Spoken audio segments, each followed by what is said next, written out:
Hello everyone, July ತಿಂಗಳ vision current affairs analysis ಕ್ಲಾಸ್ಗೆ ಎಲ್ರಿಗೂ ಸ್ವಾಗತ. ಈ ಒಂದು ಸೆಷನ್ನಲ್ಲಿ ನಾವು ಪಾಲಿಟಿ ರಿಲೇಟೆಡ್ ಆಗಿರುವಂಥ ಟಾಪಿಕ್ಸನ್ನು ಡಿಸ್ಕಸ್ಸನ್ನು ಮಾಡಲಿದ್ದೀವಿ. ಈ ಹಿಂದೆಯೂ ಕೂಡ ನಾವು ಪಾರ್ಟ್ 1ನಲ್ಲಿ ಜುಲೈ ತಿಂಗಳಲ್ಲಿ ಕವರ್ ಆಗಿರುವಂಥ ಪಾಲಿಟಿ ರಿಲೇಟೆಡ್ ಟಾಪಿಕ್ಸನ್ನು ಡಿಸ್ಕಸ್ಸನ್ನು ಮಾಡಿದ್ದೀವಿ. ಸೊ ಅದರ ಒಂದು ಮುಂದುವರಿದ ಭಾಗ ಇದು. ಪಾಲಿಟಿ ರಿಲೇಟೆಡ್ ಆಗಿರುವಂಥ ಟಾಪಿಕ್ಸನ್ನು ನಾವು ಪಾರ್ಟ್ 2ನಲ್ಲಿ ಕೂಡ ಡಿಸ್ಕಸ್ಸನ್ನು ಮಾಡಲಿದ್ದೀವಿ. ಸೊ ಇದರಲ್ಲಿ ಮೊದಲನೇ ಟಾಪಿಕ್ ಕ್ಯಾಬಿನೆಟ್ ಕಮಿಟಿ. ಓಕೆ, ಯಾಕೆ ಈ ಒಂದು ಟಾಪಿಕ್ ಇವಾಗ ಸುದ್ದಿಯಲ್ಲಿತ್ತು ಅಂತಂದರೆ, ಸೊ ಇತ್ತೀಚೆಗೆ ಕೇಂದ್ರ ಸರ್ಕಾರ ಯೂನಿಯನ್ ಗೌರ್ಮೆಂಟ್ ಏನು ಮಾಡಿತ್ತು ಅಂದರೆ 8 ಕ್ಯಾಬಿನೆಟ್ ಕಮಿಟಿಗಳನ್ನು ಫಾರ್ಮ್ ಮಾಡಿತ್ತು. ಓಕೆ, ಸೊ ಇಲ್ಲಿ ಕ್ಯಾಬಿನೆಟ್ ಕಮಿಟಿಗಳ ಬಗ್ಗೆ ನೋಡೋದಾದರೆ, ಸೊ ಈ ಒಂದು ಕ್ಯಾಬಿನೆಟ್ ಕಮಿಟಿಗಳನ್ನು ಸೊ ಇಲ್ಲಿ ಟ್ರಾನ್ಸಾಕ್ಷನ್ ಆಫ್ ಬಿಸ್ನೆಸ್ ರೂಲ್ 1961 ಪ್ರಕಾರ ಏನು ಮಾಡಲಾಗುತ್ತೆ. ಸೊ ಇದರ ಅಡಿಯಲ್ಲಿ ಇದನ್ನು ಈ ಕ್ಯಾಬಿನೆಟ್ ಕಮಿಟಿಗಳನ್ನು ಫಾರ್ಮ್ ಮಾಡಲಾಗತ್ತೆ, ಅಂದರೆ ರಚಿಸಲಾಗತ್ತೆ. ಸೊ ಇವುಗಳನ್ನು ಸಂವಿಧಾನದಲ್ಲಿ ಮೆನ್ಷನ್ ಮಾಡಲಾಗಿಲ್ಲ. ಎಸ್, ಸೊ ಇಲ್ಲಿ ಈ ಒಂದು ಕ್ಯಾಬಿನೆಟ್ ಕಮಿಟಿಗಳ ಒಂದು ಇಂಪಾರ್ಟೆನ್ಸನ್ನು ನೋಡೋದಾದರೆ, ಇವುಗಳ ಮಹತ್ವ ಏನಂತಂದರೆ ಆಡಳಿತಾತ್ಮಕ ವ್ಯವಸ್ಥೆಯಲ್ಲಿ ಸೊ ಇವುಗಳಿಗೆ ಹೆಚ್ಚಿನ ಅಂದರೆ ಡಿಸಿಷನ್ ಮೇಕಿಂಗ್ ಪ್ರೊಸೆಸ್ನಲ್ಲಿ ಸೊ ಇವುಗಳಿಗೆ ತುಂಬ ಪ್ರಾಧಾನ್ಯತೆ ಇರುತ್ತೆ. ಎಸ್, ಸೊ ಹಾಗಿದ್ರೆ ಯಾವ ಒಂದು ಕಮಿಟಿಗಳನ್ನ ಫಾರ್ಮ್ ಮಾಡಿದ್ದಾರೆ ಅಂತಂದರೆ, ಇಲ್ಲಿ appointment committee, accommodation, economic affairs, parliamentary affairs, political affairs, security, investment and growth and skill development and livelihood. So ಸೇರಿ ಒಟ್ಟಾರೆ 8 ಕಮಿಟಿಗಳನ್ನ ಫಾರ್ಮ್ ಮಾಡಿದ್ದಾರೆ. ಸೊ ಇದರಲ್ಲಿ ಈ ಒಂದು ಕಮಿಟಿಗಳ ಹೆಡ್ ಯಾರಾಗಿರ್ತಾರೆ ಅಂತಂದರೆ, ಇಲ್ಲಿ ಸೊ ಪ್ರೈಮ್ ಮಿನಿಸ್ಟರ್ ಹೆಡ್ ಆಗಿರುವಂಥ ಕಮಿಟಿಗಳಲ್ಲಿ political affairs committee, economic affairs committee ಹಾಗೆ ಅಪಾಯಿಂಟ್ಮೆಂಟ್ ಕಮಿಟಿಗಳಿಗೆ ಸೊ ಇಲ್ಲಿ ಹೆಡ್ಡು ಪ್ರೈಮ್ ಮಿನಿಸ್ಟರ್ ಆಗಿರ್ತಾರೆ. ಸೊ ಇದು ಪ್ರಿಲಿಮ್ಸ್ ಪರ್ಸ್ಪೆಕ್ಟಿವ್ ನೋಡಿ ನಮಗೆ ತುಂಬಾ ಇಂಪಾರ್ಟೆಂಟ್ ಆಗುತ್ತೆ. ಸೊ ಈ ರೀತಿ ಕಮಿಟಿಗಳನ್ನು ಕೊಟ್ಟು ಸೊ ಇಲ್ಲಿ ಪ್ರೈಮ್ ಮಿನಿಸ್ಟರ್ ಹೆಡ್ ಆಗಿರುವಂಥ ಕಮಿಟಿಗಳು ಯಾವುದಂತ ಕೂಡ ಕೇಳಿರ್ತಾರೆ. ಸೊ ನೆಕ್ಸ್ಟ್ ಇಲ್ಲಿ ಹೋಮ್ ಮಿನಿಸ್ಟರ್ ಹೆಡ್ ಆಗಿರುವಂಥ ಕಮಿಟಿ ಯಾವುದಂದರೆ parliamentary affairs committee. So next topic constitutional morality, ಅಂದರೆ ಸಾಂವಿಧಾನಿಕ ನೈತಿಕತೆ ಅಂತ ಹೇಳಿ. ಯಾಕಂತಂದರೆ ಇತ್ತೀಚೆಗೆ CJI ಅವರು ಸೊ ಈ ಕಾನ್ಸ್ಟಿಟ್ಯೂಷನಲ್ ಮೊರಾಲಿಟಿಯ ಬಗ್ಗೆ ಸೊ ಇತ್ತೀಚೆಗೆ ಇದನ್ನು ಉಲ್ಲೇಖವನ್ನು ಮಾಡಿರ್ತಾರೆ. ಹಾಗಿದ್ರೆ ಏನಿದು ಕಾನ್ಸ್ಟಿಟ್ಯೂಷನಲ್ ಮೊರಾಲಿಟಿ ಅಂತಂದರೆ, adherence to constitutional norm that enable the practice of the constitution not only in the letters but also in spirit. ಅಂದರೆ ಸೊ ಸಾಂವಿಧಾನಿಕ ಮೌಲ್ಯಗಳಂತ ಏನು ಬರುತ್ತಲ್ವ, ಸೊ ಅವುಗಳನ್ನು ನಾವು ಏನು ಮಾಡಬೇಕಂತಂದರೆ ಆಚರಣೆಯನ್ನು ಮಾಡಬೇಕು. ಬಟ್ ಅದು ಏನಂತಂದರೆ ಬರೀ ಸಂವಿಧಾನದಲ್ಲಿ ಮೆನ್ಷನ್ ಆಗಿರೋದ್ರ ಬದಲು ಅದನ್ನು ನಾವು ಆಚರಣೆಗೆ ತರಬೇಕಂತ ಹೇಳುತ್ತೆ. ಹಾಗಿದ್ರೆ ಸಾಂವಿಧಾನಿಕ ಮೌಲ್ಯಗಳಂತಂದರೆ ಏನು ಬರುತ್ತೆ ಇಲ್ಲಿ? ಸೋಷಿಯಲ್ ಜಸ್ಟಿಸ್, ಸಾಮಾಜಿಕ ನ್ಯಾಯ, ಸಾವರ್ನಿಟಿ ಹಾಗೆ ಈಕ್ವಾಲಿಟಿ, ಸಮಾನತೆ ಅನ್ನುವಂಥದ್ದು ಬರುತ್ತೆ. ಸೊ ಇವುಗಳನ್ನು ನಾವು ಏನು ಮಾಡಬೇಕು, ಆಚರಣೆಯನ್ನು ಮಾಡಬೇಕಂತ ಹೇಳುತ್ತೆ. ಎಸ್, ಸೊ ಈ ರೀತಿಯ ಒಂದು ಪದಗಳನ್ನ ಅಂದರೆ ಕಾನ್ಸ್ಟಿಟ್ಯೂಷನಲ್ ಮೊರಾಲಿಟಿ ಅನ್ನುವಂಥ ಪದವನ್ನು ಸೊ ಫಸ್ಟ್ ಯಾರು ಕಂಡುಹಿಡಿಯುತ್ತಾರೆ ಅಂತಂದರೆ ಇಲ್ಲಿ ಸೊ ಇಲ್ಲಿ ಬ್ರಿಟಿಷ್ ಇತಿಹಾಸಕಾರರಾದಂಥ ಜಾರ್ಜ್ ಗ್ರೋಟ್ ಅವರು ಇದನ್ನು ಫಸ್ಟ್ ಫೈಂಡ್ ಮಾಡ್ತಾರೆ.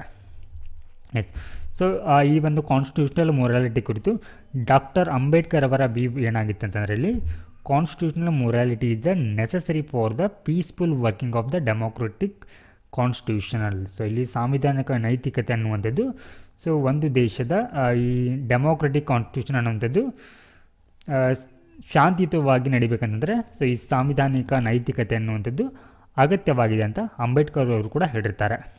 ಹಾಗಿದ್ರೆ ಸೊ ಸಂವಿಧಾನದಲ್ಲಿ ಈ ಕಾನ್ಸ್ಟಿಟ್ಯೂಷನಲ್ ಮೊರಾಲಿಟಿಗೆ ಸಂಬಂಧಪಟ್ಟಂತೆ ಏನೆಲ್ಲ ಪ್ರೊವಿಷನ್ಸ್ಗಳಿವೆ ಅಂತಂದರೆ, ಮೊದಲನೇದಾಗಿ ಮೂಲಭೂತ ಹಕ್ಕುಗಳನ್ನ ನೀಡಲಾಗಿದೆ. ಓಕೆ, ಯಾವ ರೀತಿ ಅಂತಂದರೆ ಈ ತನ್ನ ರಾಜ್ಯದ ಒಂದು ಆರ್ಬಿಟ್ರರಿ ಪವರ್ನಿಂದ ಸೊ ಇಲ್ಲಿ ವ್ಯಕ್ತಿಗಳನ್ನ ರಕ್ಷಿಸಲಿಕ್ಕೆ ಅವರಿಗೆ ಏನು ನೀಡಲಾಗಿದೆ, ಇಲ್ಲಿ ಮೂಲಭೂತ ಹಕ್ಕುಗಳನ್ನ ನೀಡಲಾಗಿದೆ. ಹಾಗೆ ಒಂದಿಷ್ಟು ಏನಂತಂದರೆ ಫಂಡಮೆಂಟಲ್ ಡ್ಯೂಟೀಸ್ಗಳನ್ನ ಕೂಡ ನೀಡಲಾಗಿದೆ. ಹಾಗೆ ಸೊ ಇಲ್ಲಿ ಅಧಿಕಾರವನ್ನು ಏನು ಮಾಡಿದ್ದಾರೆ ಅಂತಂದರೆ ಹಂಚಿಕೆಯನ್ನು ಮಾಡಿದ್ದಾರೆ.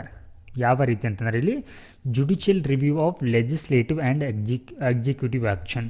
ಸೊ ಇಲ್ಲಿ ಲೆಜಿಸ್ಲೇಟಿವ್ ಮತ್ತು ಎಕ್ಸಿಕ್ಯೂಟಿವ್ ಮಾಡುವಂಥ ಕಾರ್ಯಗಳನ್ನು ಏನು ಮಾಡುತ್ತೆ ಅಂತಂದರೆ ಇಲ್ಲಿ ಈ ನ್ಯಾಯಾಂಗ ಏನು ಮಾಡುತ್ತೆ, ಅದನ್ನು ಪರಿಶೀಲನೆಯನ್ನು ಮಾಡುತ್ತೆ. ಎಸ್, ಸೊ ಇಲ್ಲಿ ಈ ಜುಡಿಷಿಯಲ್ ಈ ಕಾನ್ಸ್ಟಿಟ್ಯೂಷನಲ್ ಮೊರಾಲಿಟಿಗೆ ಸಂಬಂಧಪಟ್ಟಂತೆ ಸುಪ್ರೀಂ ಕೋರ್ಟ್ ಈ ಹಿಂದೆ ತನ್ನ ತೀರ್ಪುಗಳಲ್ಲಿ ಏನೆಲ್ಲ ಹೇಳಿದೆ ಅಂತಂದರೆ ಈ ಕೇಶವಮೂರ್ತಿ ಕೃಷ್ಣಮೂರ್ತಿ ಕೇಸ್ 2015. ಸೊ ಈ ಒಂದು ಪ್ರಕರಣಕ್ಕೆ ಸಂಬಂಧಪಟ್ಟಂತೆ constitutional morality is essential for good governance. So ಇಲ್ಲಿ ಉತ್ತಮ ಆಳ್ವಿಕೆಗಾಗಿ ಕಾನ್ಸ್ಟಿಟ್ಯೂಷನಲ್ ಮೊರಾಲಿಟಿ ಅನ್ನುವಂಥದ್ದು ಅಗತ್ಯವಾಗಿದೆ ಅಂತ ಹೇಳಿದೆ. So next justice K S Puttaswamy ಪ್ರಕರಣದಲ್ಲಿ ಕೂಡ ಹೇಳಿದೆ. ಹಾಗೆ ನವತೇಜ್ ಸಿಂಗ್ ಜೋಹರ್ ಕೇಸ್ 2018 ಈ ಒಂದು ಪ್ರಕರಣದಲ್ಲಿ ಕೂಡ ಏನಿದೆ ಅಂತಂದರೆ ಈ ಸಾಂವಿಧಾನಿಕ ಮೌಲ್ಯಗಳ ಕುರಿತು ಸುಪ್ರೀಂ ಕೋರ್ಟ್ ತೀರ್ಪನ್ನು ನೀಡಿರುವುದನ್ನು ನಾವಿಲ್ಲಿ ನೋಡ್ಬೋದು. ಸೊ ನೆಕ್ಸ್ಟ್ ಟಾಪಿಕ್ ರೀಕನ್ಸ್ಟಿಟ್ಯೂಷನ್ ಆಫ್ ನೀತಿ ಆಯೋಗ್. ಸೊ ಇಲ್ಲಿ ನಮ್ಗೆ ಈ ನೀತಿ ಆಯೋಗ ಅಂತಂದರೆ ಏನಂತ ತಿಳ್ಕೊಳ್ಳೋಣ. ಇದರ ಒಂದು ಫುಲ್ ಫಾರ್ಮ್ನ ನೋಡೋದಾದರೆ national institution for transforming India ಅಂತ ಹೇಳಿ. ಸೊ ಇದು ಒಂದು ಥಿಂಕ್ ಟ್ಯಾಂಕ್ ಅಂತ ಕರಿತೀವಿ. ಅಂದರೆ ಏನಂತಂದರೆ ಇದು ಆಡಳಿತಾತ್ಮಕ ಸಂಬಂಧಪಟ್ಟಂತೆ ಏನು ಮಾಡುತ್ತೆ ಅಂದರೆ ಕೆಲವೊಂದಿಷ್ಟು ಶಿಫಾರಸುಗಳನ್ನ ಮಾಡುತ್ತೆ. ಸೊ ಇದನ್ನು 2015ರಲ್ಲಿ ಫಾರ್ಮ್ ಮಾಡಲಾಗತ್ತೆ. ಸೊ ಈ ಹಿಂದೆ ಏನು ಪ್ಲ್ಯಾನಿಂಗ್ ಕಮಿಷನ್ ಅಂತ ಇತ್ತು. ಸೊ ಅದರ ಬದಲಾಗಿ ಇದನ್ನು ಏನು ಮಾಡಲಾಗತ್ತೆ, ಸೊ ನೀತಿ ಆಯೋಗ ಅಂತ ಹೇಳಿ 2015ರಲ್ಲಿ ಬದಲಾವಣೆಯನ್ನು ಮಾಡಲಾಗತ್ತೆ. ಸೊ ಇದರ ಕಂಪೋಸಿಷನ್, ಇದರ ಒಂದು ರಚನೆಯನ್ನು ನೋಡೋದಾದರೆ, ಸೊ ಈ ನೀತಿ ಆಯೋಗದ ಹೆಡ್ ಅಂದರೆ ಚೇರ್ಪರ್ಸನ್ ಯಾರಾಗಿರ್ತಾರೆ ಇಲ್ಲಿ ಪ್ರಧಾನಮಂತ್ರಿ ಅವರು ಆಗಿರ್ತಾರೆ. ಹಾಗೆ ಗವರ್ನಿಂಗ್ ಕೌನ್ಸಿಲ್ ಅಂತ ಇರುತ್ತೆ. ಇದರಲ್ಲಿ prime minister, CM of all the States ಅಂದರೆ ಎಲ್ಲ ರಾಜ್ಯಗಳ ಮುಖ್ಯಮಂತ್ರಿಗಳಿರ್ತಾರೆ. ಹಾಗೆ ಯೂನಿಯನ್ ಟೆರಿಟರಿ ವಿತ್ ಲೆಜಿಸ್ಲೇಟರ್ ಅಂದರೆ ಸೊ ಇಲ್ಲಿ ದೆಹಲಿ ಮತ್ತು ಕೇಂದ್ರಾಡಳಿತ ಪ್ರದೇಶದ ರೀಪ್ರೆಸೆಂಟೇಟಿವ್ ಕೂಡ ಇರ್ತಾರೆ. ಹಾಗೆ governors of the union territories, ಈ ಕೇಂದ್ರಾಡಳಿತ ಪ್ರದೇಶಗಳ ಗವರ್ನರ್ ಕೂಡ ಇರ್ತಾರೆ. ಹಾಗೆ wise chairperson so next NITI Aayog, ಹಾಗೆ ಫುಲ್ ಟೈಮ್ ಮೆಂಬರ್ಸ್ ಕೂಡ ಇದರಲ್ಲಿ ಇರ್ತಾರೆ. ಹಾಗೆ ಇದರಲ್ಲಿ ಕೆಲವೊಬ್ಬರನ್ನ ಸ್ಪೆಷಲ್ ಇನ್ವೈಟಿ ಆಗಿ ಕೂಡ ಇವರನ್ನು ಸೊ ಈ ಒಂದು ನೀತಿ ಆಯೋಗಕ್ಕೆ ಸೇರಿಸ್ಕೊಳ್ಳಲಾಗಿರುತ್ತೆ. ಹಾಗಿದ್ರೆ ಇಲ್ಲಿ ಈ ನೀತಿ ಆಯೋಗದ ರೋಲನ್ನು ನೋಡೋದಾದರೆ, ಸೊ ಇದು ಏನು ಅಂತಂದರೆ ಇಲ್ಲಿ ಮೊದಲನೇದಾಗಿ ಕೋಆಪರೇಟಿವ್ ಫೆಡರಲಿಸಮ್ಗೆ ಒತ್ತನ್ನು ನೀಡುತ್ತೆ. ಅಂದರೆ ಸೊ ಇಲ್ಲಿ ಸಹಕಾರಿ ಒಕ್ಕೂಟದ ವ್ಯವಸ್ಥೆಗೆ ಇದು ಬೆಂಬಲವನ್ನು ನೀಡುತ್ತೆ. ಯಾವ ರೀತಿ ಅಂದರೆ Team India involving all states to work towards a national development agenda. So ಇಲ್ಲಿ ಯಾವುದೇ ರೀತಿಯ ಒಂದು ನಿರ್ಧಾರವನ್ನು ಅಥವಾ ಏನಾದರೂ ಪಾಲಿಸಿಯನ್ನು ಮಾಡುವಂಥ ಸಂದರ್ಭದಲ್ಲಿ ಸೊ ಈ ಒಂದು ಡಿಸಿಷನ್ ಮೇಕಿಂಗ್ ಪ್ರೊಸೆಸ್ನಲ್ಲಿ ಎಲ್ಲ ರಾಜ್ಯಗಳ ಮುಖ್ಯಮಂತ್ರಿಗಳಿರ್ತಾರೆ. ಹಾಗೆ ಕೇಂದ್ರಾಡಳಿತ ಪ್ರದೇಶಗಳ ಗವರ್ನರ್ ಕೂಡ ಇರ್ತಾರೆ. ಸೊ ಇದರರ್ಥ ಸೊ ಇಲ್ಲಿ ಒಕ್ಕೂಟವನ್ನು ಏನು ಮಾಡುತ್ತೆ ಅಂತಂದರೆ ಇದು ಈ ನೀತಿ ನಿರ್ಧಾರ ಪ್ರಕ್ರಿಯೆಯಲ್ಲಿ ಒಳಗೊಳ್ಳುತ್ತೆ. ಹಾಗೆ ಕಾಂಪಿಟೇಟಿವ್ ಫೆಡರಲಿಸಮ್ ಅಂದರೆ ಇಲ್ಲಿ ಒಕ್ಕೂಟದ ನಡುವೆ ಸ್ಪರ್ಧೆಯನ್ನು ಹೆಚ್ಚಿಸುತ್ತೆ. ಯಾವ ರೀತಿ ಅಂತಂದರೆ ಈ ನೀತಿ ಆಯೋಗ ಕೆಲವೊಂದು ರಿಪೋರ್ಟ್ ಮತ್ತು ಇಂಡೆಕ್ಸ್ಗಳನ್ನು ರಿಲೀಸನ್ನು ಮಾಡುತ್ತೆ. ಫಾರ್ ಎಕ್ಸಾಂಪಲ್ ಇವಾಗ ADP SDG ಇಂಡೆಕ್ಸ್ ಅಂದರೆ ಈ ಒಂದು ಕ್ಷೇತ್ರಗಳಿಗೆ ಸಂಬಂಧಪಟ್ಟಂತೆ ರಾಜ್ಯಗಳ ಪರ್ಫಾರ್ಮೆನ್ಸ್ ಏನು ಅನ್ನೋದರ ಮೂಲಕ ಏನು ಮಾಡುತ್ತೆ ಅಂತಂದರೆ ಸೊ ರಾಜ್ಯಗಳಿಗೆ ರ್ಯಾಂಕಿಂಗನ್ನು ನೀಡುತ್ತೆ. ಸೊ ಇಲ್ಲಿ ರ್ಯಾಂಕಿಂಗನ್ನು ನೀಡಿದೆ ಅಂತಂದರೆ ಯಾವ ರಾಜ್ಯ ಟಾಪ್ನಲ್ಲಿದೆ ಅಲ್ವಾ, ಸೊ ಅದನ್ನು ಇದರ ಕೆಳಗೆ ಇರುವಂಥ ರಾಜ್ಯಗಳು ಏನು ಮಾಡುತ್ತೆ ಇಲ್ಲಿ ಫಾಲೋ ಅಪ್ ಮಾಡುತ್ತೆ ಈ ರೀತಿ ಒಂದು ಮಾಡೆಲನ್ನು. ಸೊ ಹೀಗಾಗಿ ಸ್ಪರ್ಧಾತ್ಮಕ ಒಂದು ಒಕ್ಕೂಟ ವ್ಯವಸ್ಥೆನ ಸೊ ಇದು ಬೆಂಬಲಿಸುತ್ತೆ. ಹಾಗೆ regional and sector wise intervention, so ಪ್ರಾದೇಶಿಕವಾಗಿ ಅಭಿವೃದ್ಧಿಗೂ ಕೂಡ ಏನು ಮಾಡುತ್ತೆ ಅಂತಂದರೆ ಇದು ಹಸ್ತಕ್ಷೇಪವನ್ನು ಮಾಡುತ್ತೆ. ಅಂದರೆ ಸೊ ಅದರಲ್ಲಿ ಇನ್ವಾಲ್ವ್ ಆಗುತ್ತೆ ಅಂತ.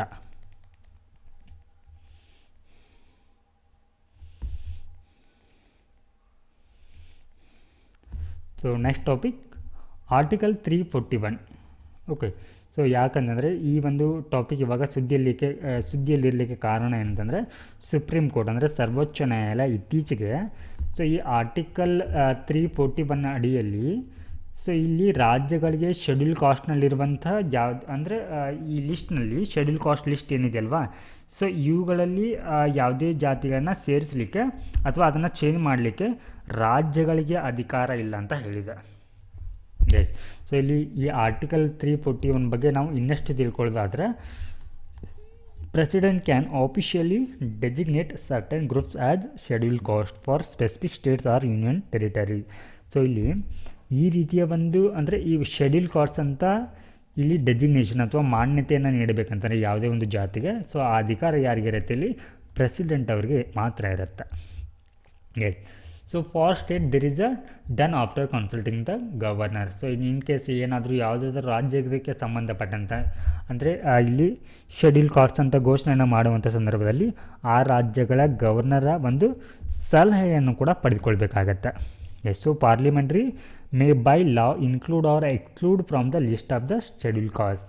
ಸೊ ಇಲ್ಲಿ ಈ ಶೆಡ್ಯೂಲ್ ಕಾಸ್ಟ್ಗಳ ಒಂದು ಲಿಸ್ಟ್ನ ಮಾಡಿಫಿಕೇಷನ್ ಮಾಡಬೇಕಂದ್ರೆ, ಮಾಡಿಫಿಕೇಷನ್ ಅಂತಂದರೆ ಇದರಲ್ಲಿ ಯಾವುದೇ ಒಂದು ಹೊಸ ಶೆಡ್ಯೂಲ್ ಕಾಸ್ಟನ್ನು ಆ್ಯಡ್ ಮಾಡಬೇಕಿದ್ರೂ ಕೂಡ, ಹಾಗೆ ಈ ಪಟ್ಟಿಯಲ್ಲಿರುವಂಥ ಜಾತಿಗಳನ್ನ ಶೆಡ್ಯೂಲ್ ಕಾಸ್ಟ್ನಿಂದ ಹೊರಗೆ ತೆಗೆಯುವಂಥ ಅಧಿಕಾರ ಯಾರಿಗಿರುತ್ತೆ ಅಂತಂದರೆ ಇಲ್ಲಿ ಪಾರ್ಲಿಮೆಂಟ್ ತನ್ನ ಒಂದು ಲಾ ಪಾಸ್ ಮಾಡುವುದರ ಮೂಲಕ ಸೊ ಈ ರೀತಿ ಮಾಡಿಫಿಕೇಷನ್ ಅಥವಾ ಅಲ್ಟರನ್ನು ಮಾಡುವಂಥ ಅಧಿಕಾರನ ಹೊಂದಿದೆ.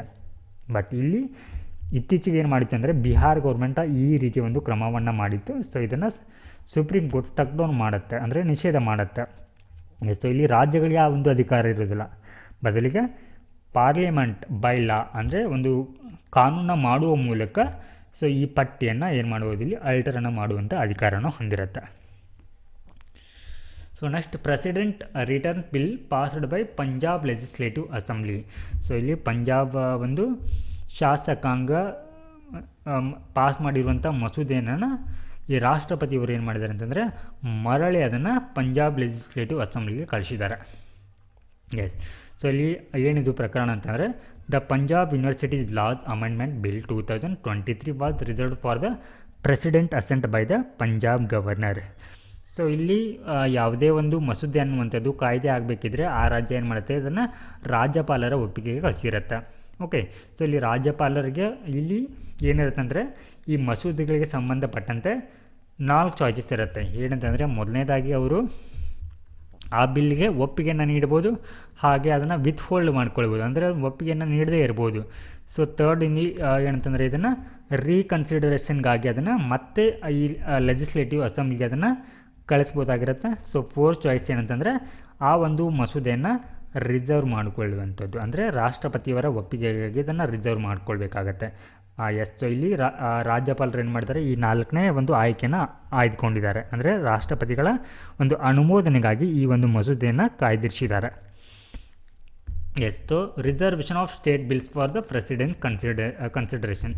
ಸೊ ಇಲ್ಲಿ ರಾಜ್ಯಗಳು ಮಸೂದೆಗಳನ್ನುವಂಥದ್ದನ್ನು ಇಲ್ಲಿ ರಾಷ್ಟ್ರಪತಿಗಳ ಒಂದು ಕನ್ಸಿಡರೇಷನ್ಗೆ ಕಳಿಸಿದಾಗ ಸೊ ಯಾವೆಲ್ಲ ಅಧಿಕಾರಿಗಳಿರುತ್ತೆ ಅಂತ ನೋಡೋಣ. ಸೊ ಫಸ್ಟ್ ಒನ್ ಆರ್ಟಿಕಲ್ 200 ಏನು ಹೇಳುತ್ತೆ ಅಂತಂದರೆ president governance power regarding bills passed by the state legislator. It provides that governor May reserve such a bill for presidents constitution. So ಇಲ್ಲಿ ಸಂವಿಧಾನವೇ ಹೇಳುತ್ತೆ, ಅಕಾರ್ಡಿಂಗ್ ಟು ಆರ್ಟಿಕಲ್ 200 ಪ್ರಕಾರ ಏನಂತಂದರೆ ಯಾವುದೇ ಒಂದು ಮಸೂದೆಯನ್ನು ಸೊ ಇಲ್ಲಿ ರಾಜ್ಯಪಾಲರು ಏನು ಮಾಡ್ಬೋದು ಅಂತಂದರೆ ರಾಷ್ಟ್ರಪತಿಯವರ ಒಂದು ಕನ್ಸಿಡರೇಷನ್ಗಾಗಿ ಅದನ್ನು ರಿಸರ್ವ್ ಮಾಡ್ಬೋದು ಅಂತ ಹೇಳುತ್ತೆ, ಅಂದರೆ ಅವರ ಒಪ್ಪಿಗೆಗಾಗಿ ಅದನ್ನು ಕಾಯ್ದಿರಿಸ್ಬೋದು ಅಂತ ಹೇಳುತ್ತೆ. ಎಸ್, ಸೊ ಹೀಗಾಗಿದ್ದು ಕಾನ್ಸ್ಟಿಟ್ಯೂಷನಲ್ ಪವರ್ ಅಂತ ಹೇಳ್ಬೋದು. ಹಾಗೆ ಎಸ್, ಸೊ ಇಲ್ಲಿ ನೆಕ್ಸ್ಟ್ ಈ ರೀತಿ ಒಂದು ಪಾಸ್ ಮಾಡಿರುವಂಥ ಏನು ರಿಸರ್ವ್ ಮಾಡಿರ್ತಾರಲ್ವ, ಅಂದರೆ ಈ ಗವರ್ನರ್ ಅವರು ರಾಷ್ಟ್ರಪತಿಯವರಿಗೆ ಅಂದರೆ ಪ್ರೆಸಿಡೆಂಟ್ ಅವರಿಗೆ ರಿಸರ್ವ್ ಮಾಡಿದ ನಂತರ ಆ ಬಿಲ್ಲಿನ ಮೇಲಿನ ನೆಕ್ಸ್ಟ್ ಅಧಿಕಾರ ಇವ್ರಿಗೆ ನೆಕ್ಸ್ಟ್ ಇಲ್ಲಿ ಯಾವುದೇ ಒಂದು ಅಧಿಕಾರ ಇವರಿಗೆ ಇರೋದಿಲ್ಲ. ಓಕೆ, ಪ್ರೆಸಿಡೆಂಟ್ ಅವರ ಬಳಿ ಹೋದ ನಂತರ. ಎಸ್, ಸೊ ಇಲ್ಲಿ ನೆಕ್ಸ್ಟ್ ಈ president directs the governor to return to the bill to the state legislature for reconsideration. So ಇವಾಗ ಪ್ರೆಸಿಡೆಂಟ್ ಅವ್ರಿಗೆ ಕಳಿಸಿರ್ತಾರೆ ಗವರ್ನರ್ ಅವರು. ಸೊ ಇನ್ ಕೇಸ್ ಪ್ರೆಸಿಡೆಂಟ್ ಅವರು ಕೂಡ ಏನು ಮಾಡ್ಬೋದು ಅಂತಂದರೆ ಆ ಒಂದು ಮಸೂದೆಯನ್ನು ರೀಕನ್ಸಿಡರೇಷನ್ಗಾಗಿ ಗವರ್ನರ್ ಮೂಲಕ ಏನು ಮಾಡ್ಬೋದು ಅಂತಂದರೆ ಈ ಸ್ಟೇಟ್ ಲೆಜಿಸ್ಲೇಟಿವ್ ಅಸೆಂಬ್ಲಿಗೆ ಅದನ್ನು ವಾಪಸ್ ಕಳಿಸುವಂಥ ಅಧಿಕಾರ ಕೂಡ ಇರುತ್ತೆ ಅವ್ರಿಗೆ. Yes, however it is not obligatory for president to give his assent to reconsideration the bill. So in case ಏನಾದರೂ ಈ ಸ್ಟೇಟ್ ಲೆಜಿಸ್ಲೇಟಿವ್ ಅಸೆಂಬ್ಲಿ ಮತ್ತೆ ಅದನ್ನು ರೀಕನ್ಸಿಡರ್ ಮಾಡಿ ಗವರ್ನರ್ ಅವರ ಮೂಲಕ ಪ್ರೆಸಿಡೆಂಟ್ ಅವರಿಗೆ ಕಳಿಸಿದಂಥ ಸಂದರ್ಭದಲ್ಲಿ ಆ ಒಂದು ಮಸೂದೆಗೆ ಒಪ್ಪಿಗೆಯನ್ನು ಕೊಡಲೇಬೇಕು ಅಂತ ಏನು ನಿಯಮ ಇಲ್ಲ. ಅವರು ಕೊಡದೇ ಇರ್ಬೋದು ಅಥವಾ ಅದಕ್ಕೆ ಅಸೆಂಟ್ ಕೂಡ ಕೊಡ್ಬೋದು. Yes, so other powers of governor on state bill. So ಇಲ್ಲಿ ಏನು ಅಧಿಕಾರ ಇರುತ್ತೆ ಅಂದರೆ ಈ ರಿಸರ್ವ್ ಮಾಡೋದ್ರ ಜೊತೆಗೆ ಆ ಒಂದು ಮಸೂದೆಗೆ ಅಸೆಂಟನ್ನು ಅಂದರೆ ಒಪ್ಪಿಗೆಯನ್ನು ಕೊಡುವಂಥ ಅಧಿಕಾರ ಇರುತ್ತೆ. ಹಾಗೆ ಸೊ ಇಲ್ಲಿ ಒಪ್ಪಿಗೆಯನ್ನು ಕೊಟ್ಟರೆ ಏನಾಗುತ್ತೆ, ಆ ಒಂದು ಬಿಲ್ ಇಲ್ಲಿ ಕಾನೂನಾಗಿ ರೂಪುಗೊಳ್ಳುತ್ತೆ ಅಥವಾ ಕಾಯ್ದೆಯಾಗಿ ರೂಪುಗೊಳ್ಳುತ್ತೆ. So withhold assent. So ಇಲ್ಲಿ ವಿತ್ ಹೋಲ್ಡ್ ಅಸೆಂಟ್ ಅಂತಂದರೆ ಆ ಒಂದು ಮಸೂದೆಯನ್ನು ರಿಜೆಕ್ಟ್ ಮಾಡಿದ್ದಾರೆ ಅಂತ ಅರ್ಥ ಆಗುತ್ತೆ. ಹಾಗೆ return bill for reconsideration. So ಇಲ್ಲಿ ಏನು ಮಾಡ್ಬೋದು, ಆ ಒಂದು ಮಸೂದೆಯನ್ನು ಸ್ಟೇಟ್ ಲೆಜಿಸ್ಲೇಟಿವ್ ಅಸೆಂಬ್ಲಿಗೆ ಅದನ್ನು ಮತ್ತೆ ಪುನರ್ ಕಳಿಸುವಂಥ ಅವಕಾಶ ಕೂಡ ಇವರಿಗೆ ಇರುತ್ತೆ. Supreme court judgement on governors legislative powers. So ಇಲ್ಲಿ ಗವರ್ನರ್ ಅವರ ಒಂದು ಶಾಸನಾತ್ಮಕ ಒಂದು ಅಧಿಕಾರಗಳಿಗೆ ಸಂಬಂಧಪಟ್ಟಂತೆ ಸುಪ್ರೀಂ ಕೋರ್ಟ್ ತನ್ನ ತೀರ್ಪಿನಲ್ಲಿ ಈ ಹಿಂದೆ ಏನೆಲ್ಲ ಹೇಳಿದೆ, ಯಾವೆಲ್ಲ ಒಂದು ಪ್ರಕರಣಗಳಲ್ಲಿ ಏನೆಲ್ಲ ಸ್ಟೇಟ್ಮೆಂಟನ್ನು ಅಥವಾ ಏನೆಲ್ಲ ತೀರ್ಪುಗಳನ್ನು ನೀಡಿದೆ ಅಂತ ನೋಡೋಣ. ಸೊ ಇದು ನಮಗೆ ಮೇನ್ಸ್ನಲ್ಲಿ ಇಂಪಾರ್ಟೆಂಟ್ ಆಗುತ್ತೆ. ಎಸ್, ಸೊ ಇಲ್ಲಿ ಸ್ಟೇಟ್ ಆಫ್ ಪಂಜಾಬ್ ಕೇಸ್ ಪ್ರಕರಣ. ಸೊ ಇದನ್ನು 2023 ಪ್ರಕರಣ. ಸೊ ಈ ಒಂದು ಸಂದರ್ಭದಲ್ಲಿ ಏನು ಹೇಳುತ್ತೆ ಅಂತಂದರೆ, ಗವರ್ನರ್ ಅವರು ವಿಟೋ ಅಧಿಕಾರವನ್ನು ಹೊಂದಿಲ್ಲ. ಸೊ ಹೀಗಾಗಿ he must return bill assembly on with holding asset. So ಇಲ್ಲಿ ಏನಂತಂದರೆ, ಯಾವುದೇ ಒಂದು ಮಸೂದೆಯನ್ನು ವಿತ್ ಹೋಲ್ಡ್ ಅಂದರೆ ಅದನ್ನು ಅದಕ್ಕೆ ಒಪ್ಪಿಗೆಯನ್ನು ನೀಡದೆ ತಮ್ಮ ಬಳಿ ಇಟ್ಕೊಳ್ಳೋ ಬದಲು ಅದನ್ನು ರೀಕನ್ಸಿಡರೇಷನ್ಗಾಗಿ ಅದನ್ನು ಲೆಜಿಸ್ಲೇಟಿವ್ ಅಸೆಂಬ್ಲಿಗೆ ಕಳಿಸ್ಬೇಕಂತ ಸೊ ಈ ಒಂದು ಪ್ರಕರಣದಲ್ಲಿ ಹೇಳುತ್ತೆ. ಹಾಗೆ ಶಮ್ಶೇರ್ ಸಿಂಗ್ ಕೇಸ್ 1974 ಈ ಒಂದು ಪ್ರಕರಣದಲ್ಲಿ ಏನು ಹೇಳುತ್ತೆ ಅಂತಂದರೆ, so governor does not exercise their discretionary powers while withholding assent or returning a bill. So ಇಲ್ಲಿ ಈ ಒಂದು ಮಸೂದೆಗೆ ಅಸೆಂಟನ್ನು ತಡೆ ಹಿಡಿಯುವಂಥ ಸಂದರ್ಭದಲ್ಲಿ ಅಥವಾ ಸೊ ಆ ಒಂದು ಮಸೂದೆಯನ್ನು ರಿಟರ್ನ್ ಮಾಡುವಂಥ ಸಂದರ್ಭದಲ್ಲಿ ಗವರ್ನರ್ ಅವರು ತಮ್ಮ ವಿವೇಚನಾಧಿಕಾರವನ್ನು, ಡಿಸ್ಕ್ರಿಷನರಿ ಪವರ್ ಅಂತಂದರೆ ವಿವೇಚನಾಧಿಕಾರವನ್ನು ಸೊ ಇಲ್ಲಿ ಮಾಡೋ ಹಾಗಿಲ್ಲ ಅಂತ ಹೇಳುತ್ತೆ. ಸೊ ಹೀಗಾಗಿ ಏನಂತಂದರೆ, ಸೊ ಗವರ್ನರ್ ಅವರು ಈ ಕೌನ್ಸಿಲ್ ಆಫ್ ಮಿನಿಸ್ಟರ್ ಅವರ ಏಡ್ ಆ್ಯಂಡ್ ಅಡ್ವೈಸ್ ಮೂಲಕ ಏನು ಮಾಡಬೇಕಂದ್ರೆ ಕರ್ತವ್ಯವನ್ನು ನಿರ್ವಹಿಸಬೇಕಂತ ಸೊ ಈ ಒಂದು ಪ್ರಕರಣದಲ್ಲಿ ಹೇಳಿರುತ್ತೆ. Next topic, supreme court judgement on mineral taxation. ಅಂದರೆ ಈ ಮಿನರಲ್ಗಳ ಮೇಲೆ ಟ್ಯಾಕ್ಸ್ ವಿಧಿಸುವುದರ ಕುರಿತು ಸುಪ್ರೀಂ ಕೋರ್ಟ್ ಏನು ಹೇಳಿದೆ ಅಂತಂದರೆ, ಇತ್ತೀಚೆಗೆ ಸುಪ್ರೀಂ ಕೋರ್ಟ್ ಕಾನ್ಸ್ಟಿಟ್ಯೂಷನಲ್ ಬೆಂಚ್ ಅಂದರೆ ಸಾಂವಿಧಾನಿಕ bench state that states have power to levy tax on mineral rights. So ಅಂದರೆ ಇಲ್ಲಿ ಈ ಖನಿಜಗಳ ಮೇಲೆ ಸಂಬಂಧಪಟ್ಟಂತೆ ಟ್ಯಾಕ್ಸನ್ನು ವಿಧಿಸುವಂಥ ಲೆವಿ ಟ್ಯಾಕ್ಸ್ ಅಂತಂದರೆ ಟ್ಯಾಕ್ಸನ್ನು ವಿಧಿಸುವಂಥ ಅಧಿಕಾರವನ್ನು ಈ ರಾಜ್ಯಗಳು ಕೂಡ ಹೊಂದಿವೆ ಅಂತ ಹೇಳಿದೆ. ಓಕೆ, ಸೊ ಇಲ್ಲಿ ಕಾನ್ಸ್ಟಿಟ್ಯೂಷನಲ್ ಬೆಂಚ್ ಅಂತಂದರೆ ಇಲ್ಲಿ 9 ಜನರಿರುವಂಥ ಒಂದು ಬೆಂಚ್ ಆಗಿದೆ ಇಲ್ಲಿ. ಸೊ ಈ ಒಂದು ಪ್ರಕರಣದಲ್ಲಿ 8:1 ಅಂದರೆ ಸೊ 8 ಜನರು ಇದಕ್ಕೆ ಬೆಂಬಲವನ್ನು ನೀಡಿದರೆ, ಸೊ ಇಲ್ಲಿ ಒಬ್ಬರು ಏನು ಮಾಡಿದ್ದಾರೆ, ಸೊ ಈ ಒಂದು ತೀರ್ಪಿಗೆ ಅಪೋಸನ್ನು ಮಾಡಿರ್ತಾರೆ. ಹಾಗಿದ್ದರೆ ಸೊ ಇಲ್ಲಿ ಏನು ಹೇಳಿದೆ ಅಂತಂದರೆ, supreme court held that the power of the state legislate to tax mining lands is not limited by parliaments. So ಅಂದರೆ ಸೊ ಈ ಹಿಂದೆ ಪಾರ್ಲಿಮೆಂಟ್ ಅವರು ಈ mines and minerals development and regulation or ಇದಕ್ಕೆ MMDRA ಆ್ಯಕ್ಟ್ ಅಂತ so ಈ ಒಂದು ಕಾಯ್ದೆಯನ್ನು 1957ರಲ್ಲಿ ಪಾರ್ಲಿಮೆಂಟ್ ಏನು ಮಾಡಿರುತ್ತೆ, ಪಾಸ್ ಮಾಡಿರುತ್ತೆ. ಸೊ ಈ ಒಂದು ಕಾಯ್ದೆ ಅಡಿಯಲ್ಲಿ ರಾಜ್ಯಗಳಿಗೆ ಈ ಮಿನರಲ್ಸ್ ಮೇಲೆ ಟ್ಯಾಕ್ಸ್ ವಿಧಿಸುವಂಥ ಅಧಿಕಾರವನ್ನು ನಿರ್ಬಂಧಿಸಲಿಕ್ಕೆ ಸಾಧ್ಯವಿಲ್ಲ ಅಂತ ಹೇಳಿ ಸೊ ಇಲ್ಲಿ ಸುಪ್ರೀಂ ಕೋರ್ಟ್ ಹೇಳಿರುವಂಥದ್ದು. ಎಸ್, ಸೊ ಇವಾಗ ಸೊ ಏನೆಲ್ಲ ತನ್ನ ತೀರ್ಪಿನಲ್ಲಿ ಸುಪ್ರೀಂ ಕೋರ್ಟ್ ಈ ಮಿನರಲ್ ಟ್ಯಾಕ್ಸೇಷನ್ ಕುರಿತು ಹೇಳಿದೆ ಅಂತಂದರೆ, power to tax mineral rights is enumerated in entry 50. So ಇಲ್ಲಿ ಸ್ಟೇಟ್ ಲಿಸ್ಟ್ ಅಂತ ಬರುತ್ತೆ. ಹಾಗೆ ಇನ್ನೊಂದು ಕಡೆ ಯೂನಿಯನ್ ಲಿಸ್ಟ್ ಅಂತ ಬರುತ್ತೆ. ಅಂದರೆ ಸೊ ಸ್ಟೇಟ್ ಲಿಸ್ಟ್ನಲ್ಲಿ ಬರುವಂಥ ಸಬ್ಜೆಕ್ಟ್ಗಳ ಕುರಿತು ಕಾನೂನು ಮಾಡುವಂಥ ಅಧಿಕಾರ ಸೊ ಇಲ್ಲಿ ರಾಜ್ಯಗಳಿಗಿರುತ್ತೆ. ಯೂನಿಯನ್ ಲಿಸ್ಟ್ನಲ್ಲಿ ಬರುವಂಥ ಸಬ್ಜೆಕ್ಟ್ಗಳಿಗೆ ಸಂಬಂಧಿಸಿದಂತೆ ಕಾನೂನು ಮಾಡುವಂಥ ಅಧಿಕಾರ ಸೊ ಇಲ್ಲಿ ಕೇಂದ್ರ ಸರ್ಕಾರಕ್ಕೆ ಇರುತ್ತೆ. ಸೊ ಇಲ್ಲಿ according to the entry 50 of list ಅಂದರೆ ಈ ಸ್ಟೇಟ್ ಲಿಸ್ಟ್ ಪ್ರಕಾರ ಸೊ ಇಲ್ಲಿ parliament cannot use its residuary power with respect to the subject matter. Yes, so ಇಲ್ಲಿ ಸಂಸತ್ ಅನ್ನುವಂಥದ್ದು ಸೊ ಇಲ್ಲಿ ತನ್ನ ಶೇಷಾಧಿಕಾರವನ್ನು ಅಂದರೆ ರೆಸಿಡ್ಯೂ ಪವರ್ ಅಂತಂದರೆ ಶೇಷಾಧಿಕಾರವನ್ನು ಸೊ ಇಲ್ಲಿ ಪ್ರಯೋಗಿಸಲಿಕ್ಕೆ ಬರೋದಿಲ್ಲ ಅಂತ ಹೇಳಿದೆ. ಹಾಗೆ parliament can impose limitation on States mineral taxation via loss. ಅಂದರೆ ಕಾನೂನುಗಳ ಮೂಲಕ ಏನು ಮಾಡ್ಬೋದು ಅಂತಂದರೆ ರಾಜ್ಯಗಳ ಒಂದು ಈ ಟ್ಯಾಕ್ಸ್ಗೆ ಸಂಬಂಧಿಸಿದಂತೆ ಸೊ ಆ ಟ್ಯಾಕ್ಸೇಷನ್ ಪವರನ್ನು ಕಡಿಮೆ ಮಾಡುವಂಥ ಅಥವಾ ಅದಕ್ಕೆ ಮಿತಿಯನ್ನು ಹಾಕುವಂಥ ಅಧಿಕಾರ ಇರುತ್ತೆ. ಆದರೆ ಸೊ ಇಲ್ಲಿ ಏನಿದು ಈ minerals mains and minerals development and regulation ಕಾಯ್ದೆ ಅಡಿಯಲ್ಲಿ ಸೊ ಅಂದರೆ ಈ ಸಂಸತ್ತಿಗೆ ಈ ಒಂದು ಅಧಿಕಾರವಿಲ್ಲ ಅಂತಲೂ ಕೂಡ ಹೇಳಿದೆ. ಎಸ್, ಸೊ ನೆಕ್ಸ್ಟ್ ಇಲ್ಲಿ ಕೇಂದ್ರ ಒಂದು ಪಟ್ಟಿಯಲ್ಲಿ pertaining to the union power over mineral. So ಇಲ್ಲಿ ಈ ಮಿನರಲ್ಸ್ಗಳಿಗೆ ಸಂಬಂಧಪಟ್ಟಂತೆ ಕೇಂದ್ರ ಸರ್ಕಾರಕ್ಕೂ ಕೂಡ ಒಂದು ಅಧಿಕಾರ ಇರುತ್ತೆ. Is regulatory and does not include taxing autonomy. ಅಂದರೆ ಇಲ್ಲಿ ಟ್ಯಾಕ್ಸನ್ನು ಆಲ್ಟರ್ ಮಾಡುವಂಥ ಸ್ವಾಯತ್ತತೆ ಇಲ್ಲಿ ಸಂಸತ್ತಿಗೆ ಇಲ್ಲ ಅಂತ ಹೇಳುತ್ತೆ.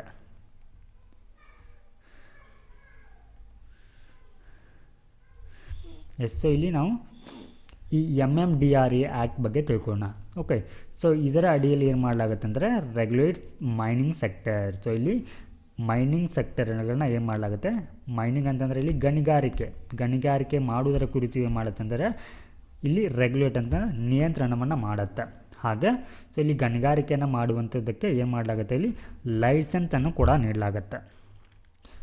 ಸೊ ಈ ಒಂದು ಕಾಯ್ದೆಗೆ ಏನು ಮಾಡಲಾಗುತ್ತೆ, 1957 ಕಾಯ್ದೆಗೆ ಸೊ 2023 ತಿದ್ದುಪಡಿಯನ್ನು ಮಾಡಲಾಗುತ್ತೆ. ಸೊ ಈ ತಿದ್ದುಪಡಿಯನ್ನು ಮಾಡುವ ಮೂಲಕ so amendment added exploration license for deep seated and critical mineral.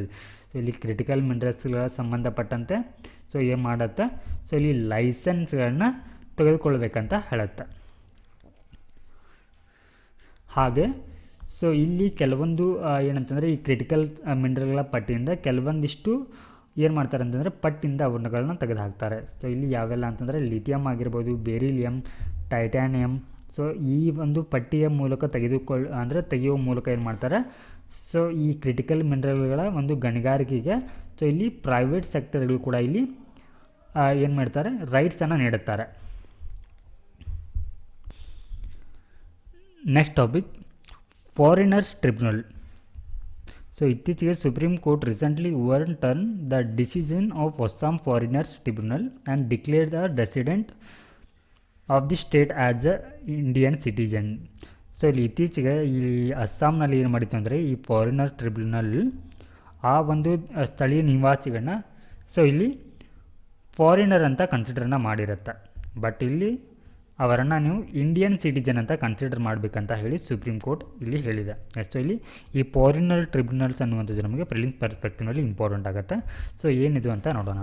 So ಇದನ್ನು 1964 ಏನು ಮಾಡಲಾಗುತ್ತೆ, ಫಾರ್ಮ್ ಮಾಡಲಾಗುತ್ತೆ. ಸೊ ಇದು ಒಂದು ಅರೆ ನ್ಯಾಯಿಕ ಒಂದು ನ್ಯಾಯಾಂಗ ಸಂಸ್ಥೆ ಆಗಿದೆ, ಅಂದರೆ ಕಾಸ್ಟ್ ಜುಡಿಷಿಯಲ್ ಬಾಡಿ ಆಗಿದೆ. ಸೊ ಇದನ್ನು by the central government according to the section of the foreigners act 1946 ಪ್ರಕಾರ ಏನು ಮಾಡಲಾಗುತ್ತೆ, ಇದನ್ನು ಫಾರ್ಮ್ ಮಾಡಲಾಗುತ್ತೆ. ಎಸ್, ಸೊ ಹಿಯರ್ ಅಥಾರಿಟಿ, ಇದರ ಒಂದು ಅಧಿಕಾರವನ್ನು ನೋಡೋದಾದರೆ only foreigners tribunals have the power to declare a person as a foreigner. So ಇಲ್ಲಿ ಇದಕ್ಕಿರುವಂಥ ಒಂದು ವಿಶೇಷ ಅಧಿಕಾರ ಏನಂತಂದರೆ ಯಾವುದೇ ಒಂದು ವ್ಯಕ್ತಿಯನ್ನು ನಾವು ಫಾರಿನರ್ ಅಂತ ಯಾರಾದರೂ ಕರೆಯುವಂಥ ಅಧಿಕಾರ ಇದ್ದರೆ ಅದು ಕೇವಲ ಇಲ್ಲಿ ಫಾರಿನರ್ಸ್ ಟ್ರಿಬ್ಯುನಲ್ಗೆ ಮಾತ್ರ ಈ ಒಂದು ಅಧಿಕಾರ ಇರುತ್ತೆ. ಎಸ್, ಸೊ ಈ ಒಂದು ಟ್ರಿಬ್ಯುನಲ್ಗೆ ಸಿವಿಲ್ ಕೋರ್ಟ್ಗಳಿಗೆ ಇರುವಂಥ ಅಧಿಕಾರ ಕೂಡ ಇದೆ. Next topic, central information commission. So ಇಲ್ಲಿ ಸೆಂಟ್ರಲ್ ಇನ್ಫಾರ್ಮೇಷನ್ ಕಮಿಷನ್ ಅನ್ನುವಂಥದ್ದನ್ನು ಸೊ ಇದು ಏನಂತಂದರೆ ಒಂದು ಸ್ಟ್ಯಾಚ್ಯೂಟರಿ ಬಾಡಿ ಅಂತಂದರೆ ಸೊ ಇದನ್ನು ಸರ್ಕಾರ ಏನು ಮಾಡಿರುತ್ತೆ, ಒಂದು ಕಾಯ್ದೆಯನ್ನು ಪಾಸ್ ಮಾಡುವ ಮೂಲಕ ಏನು ಮಾಡಿರುತ್ತೆ ಅಂದರೆ ಸೊ ಇದನ್ನು ರಚನೆಯನ್ನು ಮಾಡಲಾಗಿರುತ್ತೆ. ಸೊ ಹೀಗಾಗಿ ಇದಕ್ಕೆ ನಾವು ಸ್ಟ್ಯಾಚ್ಯೂಟರಿ ಬಾಡಿ ಅಂತ ಕರಿತೀವಿ ಅಥವಾ ಶಾಸನಾತ್ಮಕ ಸಂಸ್ಥೆ ಅಂತ ಕರಿತೀವಿ. ಹಾಗಿದ್ರೆ ಯಾವ ಒಂದು ಕಾಯ್ದೆ ಮೂಲಕ ಇದನ್ನು ಫಾರ್ಮ್ ಮಾಡಲಾಗಿದೆ ಅಂತಂದರೆ ರೈಟ್ ಟು ಇನ್ಫಾರ್ಮೇಷನ್ ಆ್ಯಕ್ಟ್ 2005 ಇದರ ಒಂದು ಅನ್ವಯ ಸೊ ಇದನ್ನು ಫಾರ್ಮ್ ಮಾಡಲಾಗಿದೆ. ಸೊ ಇದರ ಯಾವ ಒಂದು ಉದ್ದೇಶಕ್ಕಂತಂದರೆ ensure greater access to information to Indian citizen, ಅಂದರೆ ಸೊ ಇಲ್ಲಿ ಪ್ರಜೆಗಳಿಗೆ ಮಾಹಿತಿಯನ್ನು ಕೊಡಲಿಕ್ಕೆ ಸೊ ಇದನ್ನು ಫಾರ್ಮ್ ಮಾಡಲಾಗಿದೆ. ಹಾಗೆ ಇದರ ಒಂದು ಫಂಕ್ಷನ್ನ ನೋಡೋದಾದರೆ ಸೊ ಇದೇನು ಮಾಡುತ್ತೆ, receive and inquire into complaints from any citizen regarding RTI ಆ್ಯಕ್ಟ್ಗೆ ಸಂಬಂಧಪಟ್ಟಂತೆ ಸೊ ಇಲ್ಲಿ ಕಂಪ್ಲೇಂಟ್ಸ್ಗಳನ್ನ ರಿಸೀವ್ ಮಾಡುವುದು ಹಾಗೆ ಆ ಕಂಪ್ಲೇಂಟ್ಗಳನ್ನ ವಿಚಾರಣೆಯನ್ನು ಮಾಡುವಂಥ ಅಧಿಕಾರವನ್ನು ಈ ಸೆಂಟ್ರಲ್ ಇನ್ಫಾರ್ಮೇಷನ್ ಕಮಿಷನ್ ಕೂಡ ಹೊಂದಿದೆ. ಸೊ ಇದರ ಒಂದು ಕಂಪೋಸಿಷನ್ನ ನೋಡೋದಾದರೆ ಸೊ ಇಲ್ಲಿ ಅಪಾಯಿಂಟ್ಮೆಂಟ್ CIC ಹಾಗೆ ICs ಅಂತ ಬರ್ತಾರೆ. ಯಾರು CIC ಅಂತಂದರೆ ಇದರಲ್ಲಿ ಮೆಂಬರ್ಸ್ಗಳು ಯಾರೆಲ್ಲ ಬರ್ತಾರೆ ಅಂತಂದರೆ commission consist of 1 chief information commission ಇರ್ತಾರೆ, ಹಾಗೆ ಇನ್ಫಾರ್ಮೇಷನ್ ಕಮಿಷನರ್ಸ್ ಕೂಡ ಇರ್ತಾರೆ. ಸೊ ಟೋಟಲ್ ಇಲ್ಲಿ ಈ ಇನ್ಕ್ಲೂಡಿಂಗ್ ಈ CIC ಸೇರಿ ಸೊ ಟೋಟಲ್ ಸ್ಟ್ರೆಂತ್ ಇಲ್ಲಿ 10 ಮೆಂಬರ್ಗಳ ಬಾಡಿ ಆಗಿರಬೇಕು. ಸೊ ಇದಕ್ಕಿಂತ ಹೆಚ್ಚಿಗೆ ಇರೋ ಹಾಗಿಲ್ಲ ಇಲ್ಲಿ. ಎಸ್, ಸೊ ಇಲ್ಲಿ ಇವರನ್ನು ಯಾರು ನೇಮಕ ಮಾಡ್ತಾರೆ ಅಂತಂದರೆ ಸೊ ಇಲ್ಲಿ CIC ಮತ್ತು ICsಗಳನ್ನ ಪ್ರೆಸಿಡೆಂಟ್ ಅವರು ಆಯ್ಕೆ ಮಾಡ್ತಾರೆ. ಸೊ ಇಲ್ಲಿ ಒಂದು ಕಮಿಟಿ ಇರುತ್ತೆ. ಈ ಒಂದು ಕಮಿಟಿಯ ಶಿಫಾರಸ್ಸಿನ ಮೇರೆಗೆ ಸೊ ರಾಷ್ಟ್ರಪತಿಗಳು ಆಯ್ಕೆಯನ್ನು ಮಾಡ್ತಾರೆ. ಹಾಗಿದ್ರೆ ಈ ಕಮಿಟಿಯಲ್ಲಿ ಯಾರೆಲ್ಲ ಬರ್ತಾರೆ, ಇಲ್ಲಿ ಪ್ರೈಮ್ ಮಿನಿಸ್ಟರ್ ಬರ್ತಾರೆ, ಹಾಗೆ ಲೋಕಸಭೆಯಲ್ಲಿ ವಿರೋಧ ಪಕ್ಷದ ನಾಯಕ, ಹಾಗೆ ಯೂನಿಯನ್ ಕ್ಯಾಬಿನೆಟ್ ಮಿನಿಸ್ಟರ್. ಸೊ ಇಲ್ಲಿ ಪ್ರಧಾನಮಂತ್ರಿಯವರಿಂದ ನಾಮಿನೇಟೆಡ್ ಆಗಿರುವಂಥ ಕ್ಯಾಬಿನೆಟ್ ಮಿನಿಸ್ಟರ್ ಅವರು ಕೂಡ ಬರ್ತಾರೆ. ಸೊ ಇಲ್ಲಿ CIC ಮತ್ತು ICಗಳ ಒಂದು ಅಧಿಕಾರ ಅವಧಿಯನ್ನು ನೋಡೋದಾದರೆ, ಸೊ ಇವರಿಗೆ ಅಧಿಕಾರ ಅವಧಿ ಎಷ್ಟಿರುತ್ತೆ, ಇಲ್ಲಿ 3 ವರ್ಷ ಇರುತ್ತೆ. So next common service centre ಅಂತ. ಸೊ ಇಲ್ಲಿ ಕಾಮನ್ ಸರ್ವಿಸ್ ಸೆಂಟರ್ಗಳನ್ನ ಸೊ ಇಲ್ಲಿ set up by the ministry of electronics and IT under the companies act 1956. So ಈ ಒಂದು ಕಾಯ್ದೆ ಅಡಿಯಲ್ಲಿ ಏನು ಮಾಡಲಾಗತ್ತೆ ಅಂತಂದರೆ, ಸೊ ಈ CSಗಳನ್ನ ಅಂದರೆ ಕಾಮನ್ ಸರ್ವಿಸ್ ಸೆಂಟರ್ಗಳನ್ನ ಸೊ ರಚನೆಯನ್ನು ಮಾಡಲಾಗತ್ತೆ. ಎಸ್, ಸೊ ಇಲ್ಲಿ ಕಾಮನ್ ಸರ್ವಿಸ್ ಸೆಂಟರ್ಗಳ ಬಗ್ಗೆ ತಿಳ್ಕೋದಾದರೆ, so it is one of the 3 pillars of the national governance plan approved in 2006. So ಇಲ್ಲಿ ರಾಷ್ಟ್ರೀಯ ಒಂದು ಯೋಜನೆಗಳಲ್ಲಿ ಏನಂತಂದರೆ 3 ಪಿಲ್ಲರ್ಸ್ಗಳಂತ ಬರುತ್ತೆ. ಆ ಒಂದು ಪಿಲ್ಲರ್ಗಳಲ್ಲಿ ಸೊ ಇದು ಕೂಡ ಒಂದಾಗಿದೆ. ಅಂದರೆ ಈ ನ್ಯಾಷನಲ್ ಗವರ್ನೆನ್ಸ್ ಪ್ಲ್ಯಾನ್ನ ಪಿಲ್ಲರ್ಗಳಲ್ಲಿ ಇದು ಕೂಡ ಒಂದಾಗಿದೆ. ಹಾಗಿದ್ರೆ ಇನ್ನುಳಿದ 2 ಪಿಲ್ಲರ್ಗಳಂತ ಯಾವುದನ್ನು ಕನ್ಸಿಡರ್ ಮಾಡ್ತೀವಿ ಅಂತಂದರೆ, ನಾವು connectivity and national data bank or state data ಸೆಂಟರ್ಗಳಿಗೆ ನಾವು ಅದರ್ 2 ಪಿಲ್ಲರ್ಸ್ ಅಂತ ಕರಿತೀವಿ. ಎಸ್, ಸೊ ಇಲ್ಲಿ CSCs are front end delivery points for government, private, social sector service to rural citizen of India. So ಅಂದರೆ ಇಲ್ಲಿ ರಾಜ್ಯ ಮತ್ತು ಇಲ್ಲಿ ಪ್ರೈವೇಟ್ ಆಗಿರ್ಬೋದು ಅಥವಾ ಗೌರ್ಮೆಂಟ್ ಸೆಕ್ಟರ್ಗಳಿಗೆ ಅಥವಾ ಸಾಮಾಜಿಕ ಒಂದು ಸೆಕ್ಟರ್ಗಳಿಗೆ ಏನು ಮಾಡುತ್ತೆ ಅಂತಂದರೆ ಸರ್ವಿಸನ್ನು ನೀಡುತ್ತೆ, ಅಂದರೆ ಸೇವೆಯನ್ನು ನೀಡುತ್ತೆ, ಅಂದರೆ ಆನ್ಲೈನ್ ರಿಲೇಟೆಡ್ ಆಗಿರುವಂಥ ಸೇವೆಗಳನ್ನ ನೀಡುತ್ತೆ. ಸೊ ಇದು ಒಂದಂದರೆ ದೇಶವ್ಯಾಪಿ ಇರುವಂಥ ಒಂದು ನೆಟ್ವರ್ಕ್ ಆಗಿದೆ, ಪ್ಯಾನ್ ಇಂಡಿಯಾ ನೆಟ್ವರ್ಕ್. ಹಾಗೆ ಯಾವೆಲ್ಲ ಒಂದು ಸೇವೆಗಳನ್ನ ಸೊ ಈ ಒಂದು ಕಾಮನ್ ಸರ್ವಿಸ್ ಸೆಂಟರ್ಗಳಲ್ಲಿ ನೀಡಲಾಗತ್ತೆ ಅಂತಂದರೆ, ಆಧಾರ್ ರಿಲೇಟೆಡ್ ಆಗಿರುವಂಥ ಸೇವೆಗಳನ್ನ, ITR filing, income tax filing ಆಗಿರ್ಬೋದು, ಹಾಗೆ Bharat bill pay system, mobile and DTH recharge, ಹಾಗೆ ಫೈನಾನ್ಷಿಯಲ್ ರಿಲೇಟೆಡ್ ಆಗಿರುವಂಥ ಅಂದರೆ ಬ್ಯಾಂಕಿಂಗ್ ಒಂದು ಸೆಕ್ಟರ್ಗೆ ಸಂಬಂಧಪಟ್ಟಂತೆ ಬ್ಯಾಂಕಿಂಗ್ ಆಗಿರ್ಬೋದು, ಇನ್ಶೂರೆನ್ಸ್, ಹಾಗೆ ಈ ಒಂದು ಪೆನ್ಷನ್ ಕುರಿತು ಏನು ಮಾಡುತ್ತೆ ಅಂತಂದರೆ, ಸೊ ಇದರಲ್ಲಿ ನಮಗೆ ಸೇವೆಗಳು ಲಭ್ಯವಾಗುತ್ತೆ. ಎಸ್, ಸೊ ಇಲ್ಲಿ ಈ CSC2 ಸ್ಕೀಮ್ ಅಂತ ಇದೆ. ಸೊ ಇದನ್ನು 2015ರಲ್ಲಿ ಇದನ್ನು ಲಾಂಚ್ ಮಾಡಲಾಗುತ್ತೆ, ಅಂದರೆ ಜಾರಿ ಮಾಡಲಾಗುತ್ತೆ. ಸೊ ಇದರ ಒಂದು ಉದ್ದೇಶ ಏನಂತಂದರೆ, ಒಂದು ಸುಮಾರು 2.5 ಲಕ್ಷ ಗ್ರಾಮ ಪಂಚಾಯಿತಿಗಳಲ್ಲಿ ಏನಂತಂದರೆ ಅಟ್ಲೀಸ್ಟ್ ಏನಂತಂದರೆ ಒಂದು ಕಾಮನ್ ಸರ್ವಿಸ್ ಸೆಂಟರ್ಗಳನ್ನ ಸ್ಥಾಪಿಸುವಂಥ ಉದ್ದೇಶವನ್ನು ಸೊ ಈ ಒಂದು ಯೋಜನೆ ಹೊಂದಿದೆ. ಸೊ ನೆಕ್ಸ್ಟ್ ಟಾಪಿಕ್ ಸಂಪೂರ್ಣತಾ ಅಭಿಯಾನ ಅಂತ ಹೇಳಿ. ಎಸ್, ಸೊ ಇದನ್ನು ನೀತಿ ಆಯೋಗದವರು ಲಾಂಚ್ ಮಾಡಿದ್ದಾರೆ. ಸೊ ಇದರ ಉದ್ದೇಶ ಏನಂತಂದರೆ, ಇಲ್ಲಿ ಜಿಲ್ಲಾ ಮತ್ತು ಬ್ಲಾಕ್ ಮಟ್ಟದಲ್ಲಿ ಕೆಲವೊಂದು ಇಂಡಿಕೇಟರ್ಸ್ಗಳನ್ನ ಸೊ ಇಲ್ಲಿ ಫಾರ್ ಮಾಡಲಿಕ್ಕೆ ಸೊ ಅಥವಾ ಅಚೀವ್ ಮಾಡಲಿಕ್ಕೆ ಸೊ ಈ ಒಂದು ಕ್ಯಾಂಪೇನ್ನ ಲಾಂಚ್ ಮಾಡಿದ್ದಾರೆ.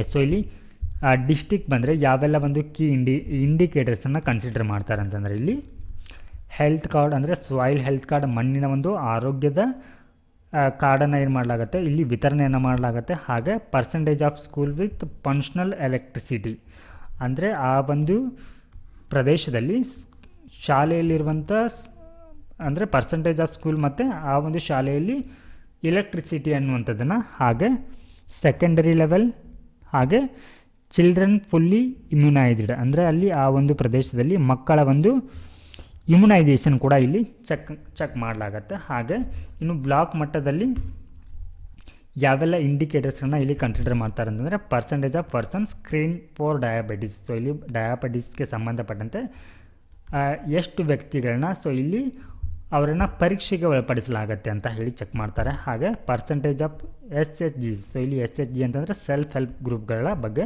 ಸೊ ಇಲ್ಲಿ ಮಾನಿಟರನ್ನು ಮಾಡಲಾಗತ್ತೆ. ಸೊ ಇಲ್ಲಿ ಎರಡರ ನಡುವೆ ಏನೆಲ್ಲ ಡಿಫ್ರೆನ್ಸ್ ಇದೆ ಅಂತ ನೋಡೋಣ. ಸೊ ಅಸ್ಪಿರೇಷನಲ್ ಡಿಸ್ಟ್ರಿಕ್ಟ್ ಪ್ರೋಗ್ರಾಮ್ ಮತ್ತು ಈ ಅಸ್ಪಿರೇಷನಲ್ ಬ್ಲಾಕ್ ಪ್ರೋಗ್ರಾಮ್ ಬಗ್ಗೆ. ಸೊ ಇದನ್ನು 2018ರಲ್ಲಿ ನೀತಿ ಆಯೋಗದವರು ಫಾರ್ಮ್ ಮಾಡ್ತಾರೆ. ಹಾಗೆ ಸೊ ಈ ಆಸ್ಪಿರೇಷನಲ್ ಬ್ಲಾಕ್ಸ್ ಪ್ರೋಗ್ರಾಮ್ ಕೂಡ 2023ರಲ್ಲಿ ನೀತಿ ಆಯೋಗದವರು ಲಾಂಚ್ ಮಾಡ್ತಾರೆ. ಸೊ ಇಲ್ಲಿ ಸುಮಾರು aims to quickly and effectively transfer 112 districts across the country. So ಇಲ್ಲಿ 112 ಜಿಲ್ಲೆಗಳನ್ನು ಪರಿವರ್ತನೆಯನ್ನು ಮಾಡುವಂಥ ಉದ್ದೇಶವನ್ನು ಇದು ಹೊಂದಿದೆ. ಹಾಗೆ ಸೊ ಇಲ್ಲಿ 500 ಬ್ಲಾಕ್ಸ್ಗಳನ್ನ ಇಲ್ಲಿ ಟ್ರಾನ್ಸ್ಫರ್ ಮಾಡುವಂಥ ಉದ್ದೇಶವನ್ನು ಇದು ಹೊಂದಿದೆ. ಹಾಗೆ ಯಾವುದರ ಮೇಲೆ ಇದು ಫೋಕಸನ್ನು ಮಾಡುತ್ತಂತಂದರೆ ಈ ಆಸ್ಪಿರೇಷನಲ್ ಡಿಸ್ಟ್ರಿಕ್ಟ್ ಪ್ರೋಗ್ರಾಮ್ ಅನ್ನುವಂಥದ್ದು.